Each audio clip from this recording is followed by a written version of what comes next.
살아가면서 우리는 하루에도 수없이 이렇게 할까 저렇게 할까 이 길로 갈까 저 길로 갈까 많은 생각들을 하면서 살아가고 있지 않는가요? 네, 그럴 때 우리는 어떠한 선택을 하고 어떠한 길로 가게 되어지는지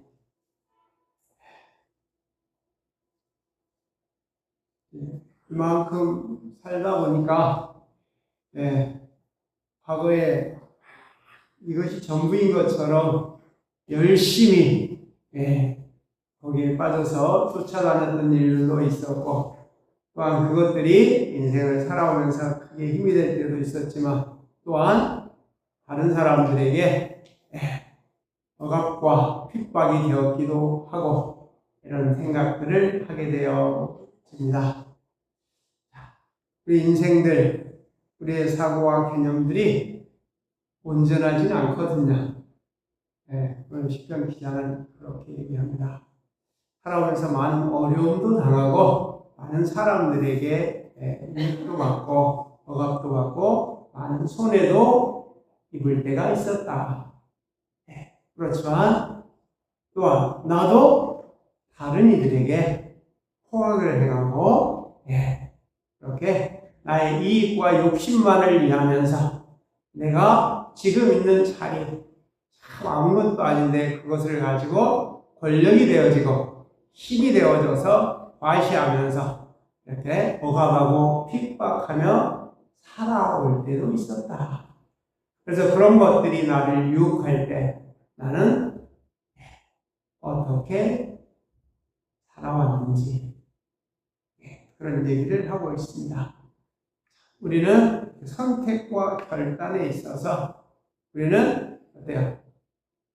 나에게 이익이 되는지 안 되는지 가장 큰 관건이지 않을까요? 그래요. 그러면 어때요?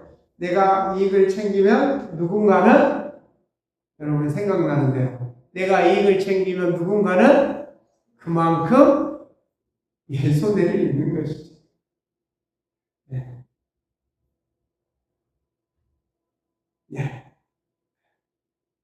오늘 우리 사회는 올해 강풍이 불어서 서민들은 참 어렵고요. 어떤 사람들은 왜 격차가 너무 똑같은 노동을 하면서도 이렇게 안타까운 마음들을 갖는 그런 사회 속에서 살아가고 있습니다. 굉장히 흔들릴 수밖에 없는 그런 주식이나 이런 것들을 통해서 돈의 강풍들이 불어닥치고 있습니다.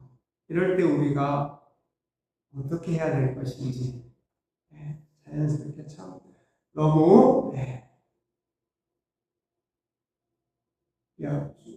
이 앞주에 말씀을 드렸던 것처럼 무엇이 선인지 선에 속하다 하나님께도 인정하는 사람들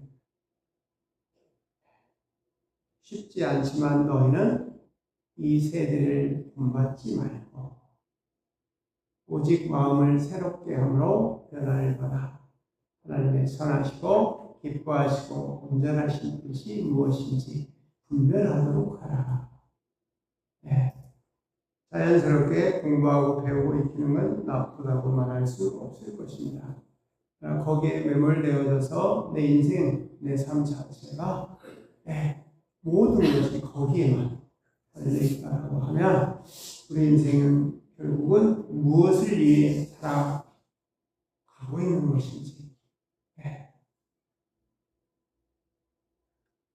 20대 초반에 그때 제가 20대 초반만 해도 연 이자가 24%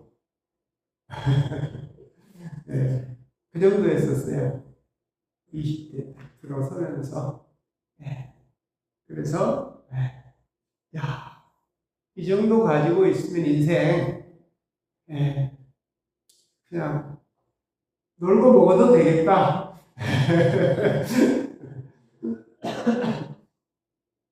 예. 그리고 몇 년이 지났습니다. 그런데 금리가 한 7, 8년 사이에 5%대로 떨어지더라고요. 똑똑한 줄 알았어요.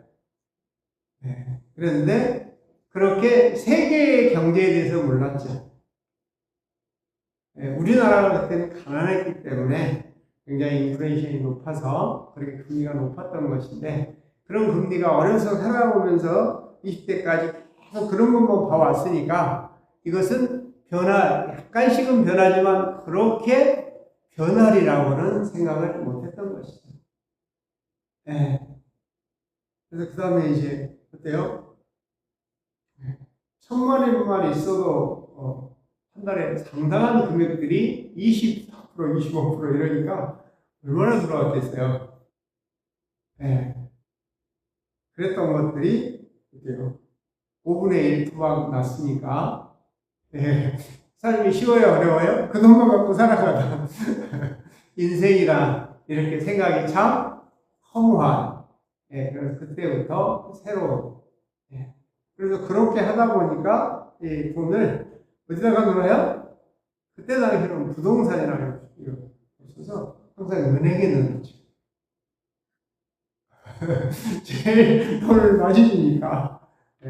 그러나 산업과 경제가 발전하면서 이렇게 통화 가치가 확장되고 늘어나면서 이런 많은 것들의 변화를 겪게 되어지면서 그때 당시에 그런 공부도 하고 경제에 대해서 이렇게 새롭게 살펴보면서 지금까지 가지고 있었던 인간의 사고와 개념, 제 개인이 가지고 있었던 지식과 경험과 사고와 이런 방향성이 너무나 미흡하고 보잘것이 없고 우리가 5년 안에 5분의 1로 떨어지는 그러한 것들이 전부인 것처럼 착각하며 살아왔을 때가 있었습니다. 여러분들도 그런 경험을 하신 일이 있으리라 생각합니다. 그러면서 오류죠? 판단의 오류. 지식이 없었습니다. 그래서 그때부터 새롭게, 그때 그런 생각 많이 했죠. 그때 땅을 좀 살았으면, 지금 같으면 살았으면 참 큰일 나겠지만, 그렇게 어때요? 땅만 가지고 있었던 그런, 그리고 건물을 가지고 있었을 때, 조물주 위에 건물주라고 하는 유행어가 생길 정도로 이렇게. 근데 지금은 이제 건물 가지고 있으면, 열 군데 중에 한 군데 빼놓고 8군데는 고난이죠. 감당하기가 쉽지 않은 이런 시대. 우리 인생들이 가지고 판단하는, 분별하는 이해와 지식을 시편 기자는 너희가 지금까지 그런 사고와 개념으로 너를 이끌어왔던 일들은 슬프다. 본인에 대해서 고백합니다. 슬프다. 왜 9절이죠? 사람은 있기이며. 어때요? 방금 그런 사고와 개념들이 하루와 천년 같은 그분에게는 순간이잖아요. 그런데 슬프다. 사람은 있기이며. 인생도 속임수니. 결국 누가 누구를 속인 거죠? 내가 나 자신을 속인 거죠. 인간을 깨달은 거죠. 아까 가볍게 말씀을 드렸지만 그렇게 한번 자리에 갔다가 그 다음에 또 새롭게 이제 시작을 해서 이만하면 됐다. 그때 이제 건물주가 되었죠. 여서동에 4층 건물을 24살 조금 넘어서잖아. 그래서 이것만 하나 있으면 또 그렇게 인생의 변화를 크게 두 번 겪으면서 그것만 가져도 조물주 이해라고 사람들이 표현하니까 젊은 나이에 그 정도면 이제 인생 좀 새롭게 살아도 되지 않을까. 그래서 또 모든 걸 접고 인간다운 삶이란 무엇일까?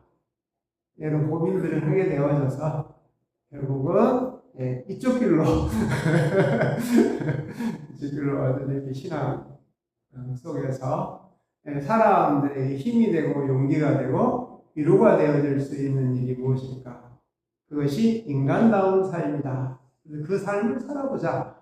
이제 처음에 한번 이렇게 써봤고, 두 번째 사람들이 조물주의 건물주라고 하는 그런 자리에도 있어 보니까, 이제 더 막 많이 벌고 이런 게 목적이 아니라, 인간다운 삶. 그래서 처음에는 시골에 조금 들어가서 그림 같은 교회와 집을 하나 지어놓고 자비랑 하면서 그냥 목사는 안 하고 장로로 교회를 이끌어가면서 자비랑 하면서 교회를 섬겨야 되겠다. 그런 생각을 가지고 사업을 다 접고 공부를 하게 되고 신학을 하게 되어지고 그래서 인문학을 공부하고 사회복지를 공부하고 이렇게 계속적으로 공부를 하고 결국은 이제 목사가 되긴 되었습니다만 요즘에 또 후회 많이 합니다. 개간짓을 해가지고 그러면서 한편으로는 감격합니다. 뭘 보게 되어졌어요?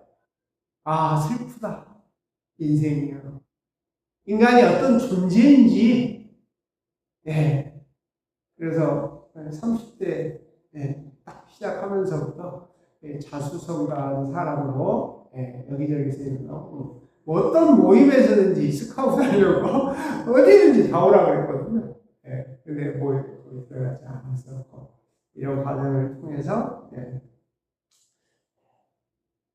이렇게까지 왔지만, 감사한 것은 그 말씀을 드렸듯이 참 보잘것없는 존재였다. 연약한 존재였다. 그래서 그러면서 내가 가지고 있는 작은 자리, 작은 직임들이 권력으로 작용하고 다른 사람들에게 억압과 핍박이 되어졌던 일도 많이 있었습니다. 그런 생각을 하면서 그럼에도 불구하고 인간이 어떤 존재인지를 볼 수 있는 것.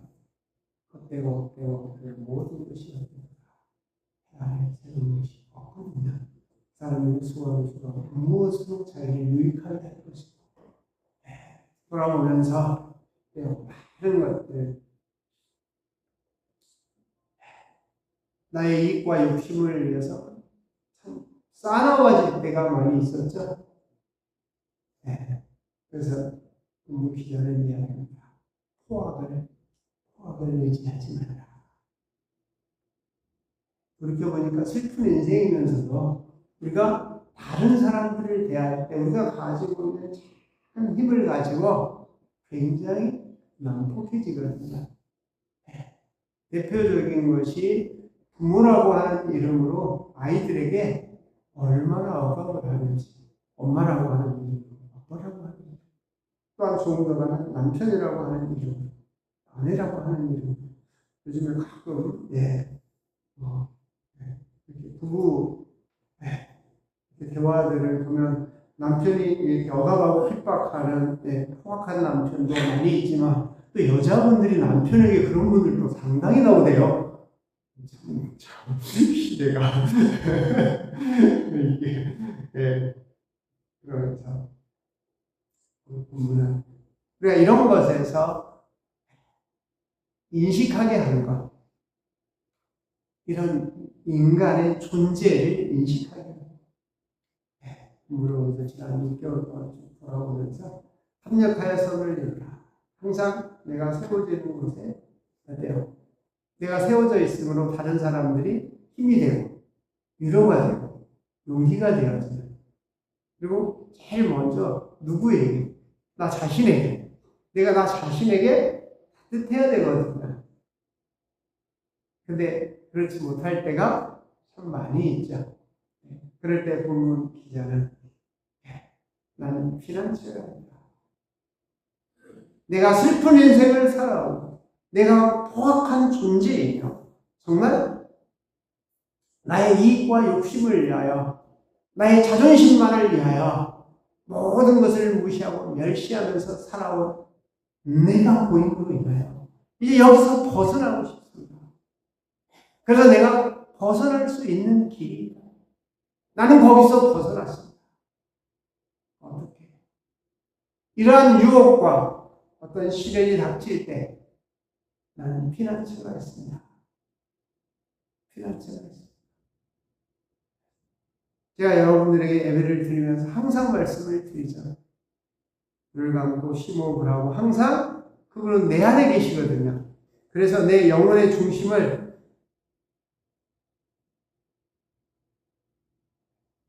제가 여러분에게 수없이 말씀드리고 훈련하는 목적들이 그분이 여러분 안에 계시고 여러분은 그분이 여러분에게 뭐가 되시는 거죠?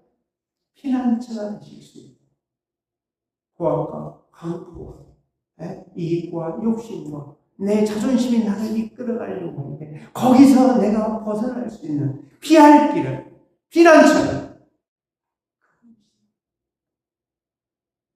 여러분에게 이 신앙 안에서 그분은 어떤 존재인지 이 시대는 그는 나의 반석이시오 나의 힘이시오 나의 구원이시오 나의 요새시니 내가 그런 유혹과 시련이 닥쳐도 내가 뭐하지 않으리로다 흔들리지 아니하리로다. 처음에 이 시편 60편을 가지고 그런 말씀을 들었어요. 잠잠히 그를 바라보기 시작하면 어떻게 된다고요? 인생이 크게 흔들리지 아니하리로다. 근데 또 반복해서 바라보면 흔들리지 아니하리로다. 자, 1절에 보면 그렇게 써졌죠. 네, 영원히 잠잠히 하나님만 바라며 나의 구원이 그는 오직 그만이 나의 반석이시여 나의 구원이시 나의 요새 내가 크게가 붙었어요. 네, 그래서 여러분들에게 그 안에 들어가서 그를 바라보게 하는 겁니다. 처음에는 어때요? 그래도 왜 이게 안 되지? 그 시련과 욕들이 자꾸 끌어가는 모습들을 인식하기 시작을 해요. 안다는 거잖아요, 이제는. 과거에는 모르고 끌려갔어요. 그리고 아이고, 나 좀 봐라. 내가 왜 그랬을까? 이렇게만 했지. 흔들린다고 하는 건 모르거든요. 그런데 여러분들이 훈련을 통해서 잠잠히 바라보고자 하는 마음이 얼마나 있는지. 그러려면 내가 어떤 존재인지를 먼저 깨달아야 되는 거잖아요. 내가 어느 때 가장 잘 흔들리는지, 내가 다른 사람에게, 다른 사람이 나에게 피해를 끼쳤다, 내가 손해를 입었다라고 생각할 때 가장 크게 흔들리거든요. 네. 거기가 이제 오늘 읽지 않았지만 3절에 넘어지는 담, 흔들리는 울타리 같이 사람이 죽으려고 일찍 공격하려고 언제까지. 네. 그리고 4절에 그들이 그를 높은 자리에서 떨어뜨리기를 꾀하고 이런 일을 당하면 이제 못 참아. 그래서 여러 가지 어려운 일들이 생겨나게 되어졌다라고 하는 것을 고백하고 있고요. 그리고 두 번째가 내가 어떤 존재인지. 자, 내가 함께 살아가면서 10절에 포악을 의지하지 말며. 그때요, 작은 것 가지고 아까도 말씀을 드렸듯이 다른 사람들을 대하는 거 보면 겁나거든요. 어떻게 저럴 수가 있지?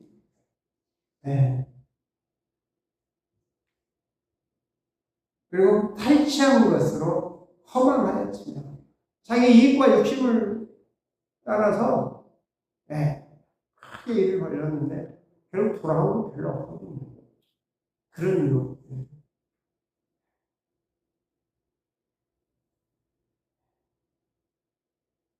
신앙이란 여러분 인생들이 이렇게 유혹과 시련을 당할 때 우리의 피난처가 있다. 그가 나에게 어떤 존재인지 여러분 스스로 다시 한번 돌이켜 보시면서 한 번만 바라봐도 크게 흔들리는 것이 수도입니다. 두 번 바라보면 흔들리지 않고 분별할 수 있게 해주신다는 것입니다. 그런데도 별로 안 하시잖아요. 네? 부지런히 하고 계신가요? 그래서 언제 하라고요? 거기 써졌잖아요. 8절에 백성들아 시시로 그를 의지하고 그 앞에 마음을 두어라. 왜? 하나님은 너의 피난처시지 않느냐. 제가 여러분들에게 수없이 저도 여기서 무슨 일이 벌어졌냐면요. 일단 내 감정이 올라오기 전에 들어가는 거죠. 이게 뭐예요? 흔들리지? 처음에는 흔들리죠. 그러나 알게 됩니다. 그가 나의 힘이요, 피난처요, 바위심이 나의 힘이에요. 나는 그런 힘이 없거든요. 나는 내 감정에 끌려갈 수밖에 없는 연약한 슬픈 인생이거든요. 존재거든요. 이렇게 살아오다 보니까 과거에 했던 일 정말 참이야 이게 진리야라고 막 쫓아왔었는데 지금은 이런 말씀드렸습니다. 처음에 50분씩 정리한 노트를 가지고 전국으로 강의를 하러 다녔지만 요즘에 보면 이걸 가지고 참 슬픕니다. 창피합니다. 근데 데이트를 찾는데 지금 보면 이걸 가지고 어떻게 그렇게 자신감을 가지고 가서 막 이렇게 날아다녔는지 모르겠어요. 그러나 어때요? 그때 그 수준에서 그래도 궁일이 여겨주신 게 뭐였냐면 항상 첫 번째 뭐라 그랬어요? 항상 인생을 살아가는 말이 따뜻하고 포근한 사람. 두 번째 뭐라 그랬어요? 무엇든지 생기면 나누려고 하는 거. 세 번째랑 두 번째 바뀌어 있었어요. 무엇인지 뭐 하려고 하는 사람? 배우려고 하는 노력. 어떤 일을 하게 돼요? 배우려고 해야 돼요. 근데 죄송한데 여러분들이 신앙생활을 하면서 내 신앙이 성경의 말씀 따라 가고 있는지 공부하고 배우려고 하는 노력들이 정말 부족하지 않을까 생각해 봅니다. 그래서 한 10년, 20년 하다 보니까 성경을 제대로 알아야 되겠다. 그런 생각이 들어서 정말 성경을 제대로 아는 신앙인이 되려고 성경을 읽고 연구하고 파기 시작하다 보니까 어디까지 데려다 놨어요? 여기까지 데려다 놨어요. 그래서 성서에서 당신이 하고 싶은 말들에 100% 접근할 수는 없거든요. 왜? 인생이니까. 그런데 순간순간 그가 하시고자 한 말씀 일부가 들린다는 거잖아요. 들린다. 그래서 오늘 본문을 딱 잘라서 말하면 너의 인생아 온전하지 않지 않느냐. 온전한 인간다운 삶, 사람다운 삶을 살아갈 수 있는 힘이 거기서 내가 빠져나지 않고 구원할 수 있는 힘이 그분에게 있음을 알아라. 그래서 그분이 너를 불러주시는 것이다. 그래서 잠잠히 오늘 본문의 가장 핵심 언어는 너에게 뭐가 있다? 피난처가 있다. 그래서 이 말을 다른 말로 구원과 영광이다. 너가 거기서 끌려가지 않고 거기에 들어가므로 내가 인간관계를 파괴하지 않을 수 있는 것. 거기에 쓰여짐에 의하여 하나님의 일하시는 모습이 너를 통해서 나타나는 것입니다. 바로 이것이 구원과 영광이니라. 항상 교육할 때 이런 말씀을 드렸습니다. 내가 감정이 올라오려고 할 때 어때요? 그리고 막 말하지 말고 최소한 몇을 쉬라고요? 숫자 5만 쉬어도 내가 그 감정에서 반 이상은 벗어날 수 있다. 그래서 막 화가 올라왔을 때 목사님 말씀, 제가 하는 말씀, 생각하면 5마리 샷! 그래서, 하나, 둘, 5을 세고 났는데, 내가 왜 음악을 하지? 이 숫자 5을 쉬는 동안에 사라져버릴 수 있는 감정에 내가 빠져버리는 것이죠. 처음에 저도 깜짝 놀랐어요. 이런 훈련을 반복하면서 10개 정도 쉬니까 한 80% 이상이 사라져버리더라고요. 저는 그리고 많은 그룹들을 모아서 교육하면서 이렇게 하는 나더러 이렇게 대화를 막 하고 있을 때 수도! 내가 수도받아라고 거기까지만! 네, 거기까지 그랬다. 욕도 많이 얻어먹었어요. 목사가 들어주지도 않고 거기까지만 한다고.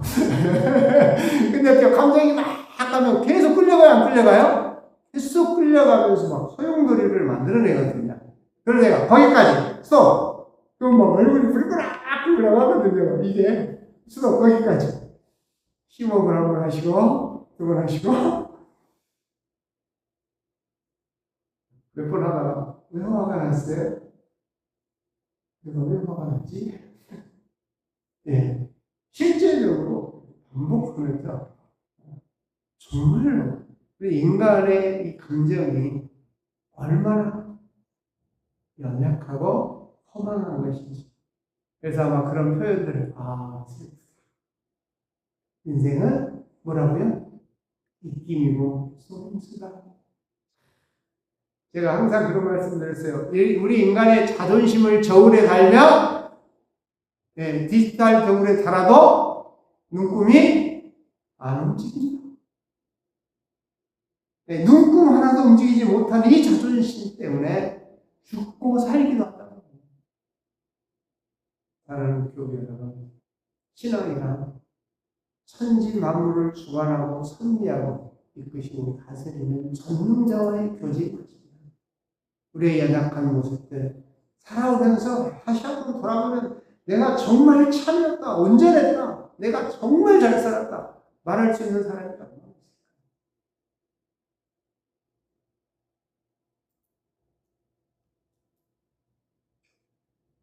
제 인생에 있어서는 살아계신 존재인 그분을 작게나마 인식할 수 있게 해주신 것.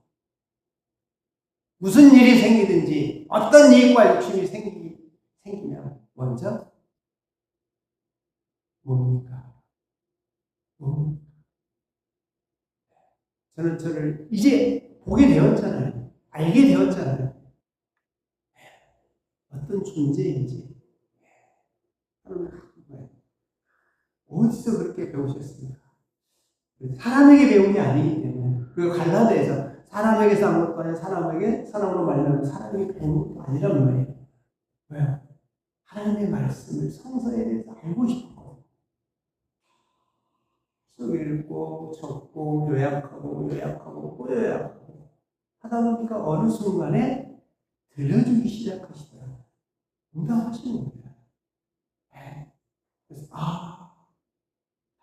바라보지 못했을 때와 바라봤을 때와 맡겼을 때와 맡기지 못했을 때 제 인생의 삶의 모양이 달라지는 것을 수없이 경험하고 또 많은 사람들과 함께 훈련하면서 여러분이 어떤 환경과 감정이 유혹이 생길 때 나의 영혼아 잠잠히 하나님만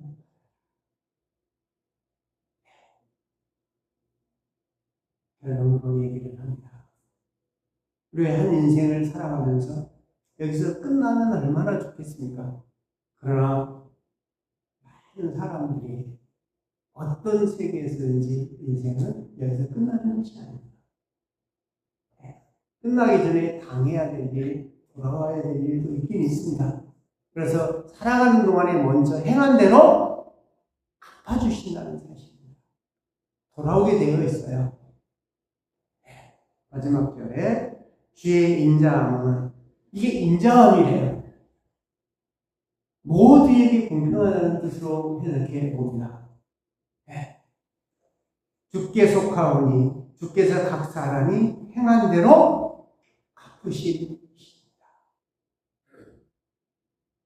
인생을 살아가는데 후반기에 내가 어떻게 살아왔는지에 대한 결과가 당연히 주어지게 되어 있습니다. 행한 대로 갚으신다라고 하는 것이 첫 번째 심판이라고 말씀을 드렸습니다. 그러나 오늘 이 시간 이후부터 사람을 대하는 방식들이 내가 내 지식과 경험을 의지하고 나의 이익과 욕심을 따라가고 내가 내 자존심을 내세우면서 살아간다면 머지않아서 나도 그와 같은 것이 내게 돌아오리라. 왜요? 보고 계시고 듣고 계시고 행한 대로 너가 행한 그가 갚아주는 것이 아니라 내가 쌓았기 때문에 내가 빚진 것이거든요. 그것이 그대로 내게 돌아옵니다. 사랑하는 교우 여러분, 하나님만 의지하시. 내가 슬픈 존재야. 나는 포악한 존재야. 나의 이익과 욕심에 끌려갈 수밖에 없는 존재야. 내 자존심을 내세우면서 다른 사람을 핍박하고 억압할 수밖에 없는 존재라고 하는 사실을 깨달고 나에게 이런 유혹들이 왔을 때 살며시 그분은 여러분에게 어떠한 시련과 유혹들이 닥치더라도 행한 대로 갚아주시니까 그때 그럴 때 어떻게 했어요? 하지 않고 나는 지금이나 그때나 어디 있는 거죠? 여호와의 품에 잠자. 그래서 그가 나의 힘이시오, 구원이시오, 나의 영광이 되어 주시는 것이 아닐까요? 깊이 생각해 보면서 행한 대로 갚으신다. 어떻게 하시겠습니까? 오늘 하루하루 내가 사용하는 언어에서 내가 이익과 욕심으로 과시하고 보여주고자 하는 그런 마음들이 생길 때 그분 앞에 살며시 나를 내려놓고 도와주옵소서. 그래서 여러분의 남은 인생들 안에서 행한 대로 갚아주실 때 내가 따뜻하고 포근한 언어를 사용한다면 따뜻하고 포근함으로 여러분에게 남은 인생을 살아갈 수 있도록 은혜를 베풀어 주시리라. 또한 수용하고 감수하면서 연합과 조화를 이루어갈 때 우리도 영원한 나라의 한 일원으로서 그분께서 수용하고 허용하고 받아주셔서 사랑하는 아들들아, 너희는 내 백성이다. 너희는 택하신 족속이요 왕 같은 제사이다. 그의 나라요 그의 소유된 백성이 너희를 어두운 데서 불러내어 그의 기한 밑에 들어가게 하신 자의 아름다운 영광을 나타내게 하려 하십니다. 여러분의 삶을 통해서 그분의 이끄심과 인도하심을 받아 반짝반짝 빛나고 영광롭게 되어지는 우리 모두가 되실 수 있기를 주님의 이름으로 축원합니다. 기도하겠습니다. 은혜로우신 아버지 하나님, 이익과 욕심에 마음을 빼앗길 때가 많이 있습니다. 아버지 하나님, 과시하고 보여주는데 속임수를 쓸 때도 많이 있었습니다. 우리 인생이 이렇게 잠깐 있다 사라지는 사람이 입김보다 가볍다고 말씀하셨습니다. 이제야 조금 이해가 됩니다. 남은 생 살아갈 때 살며시 당신의 품에 안기며 당신의 이끄심과 인도하심을 받아서 내 삶이 아버지 하나님 흔들리지 않고 내 삶이 반석이요 요새가 되어주시는 당신의 인도함을 받아 온전히 인간다운 삶, 아름다운 삶으로만 쓰여질 수 있는 우리 모두 되게 하여 주옵소서. 예수님의 이름으로 기도하옵나이다.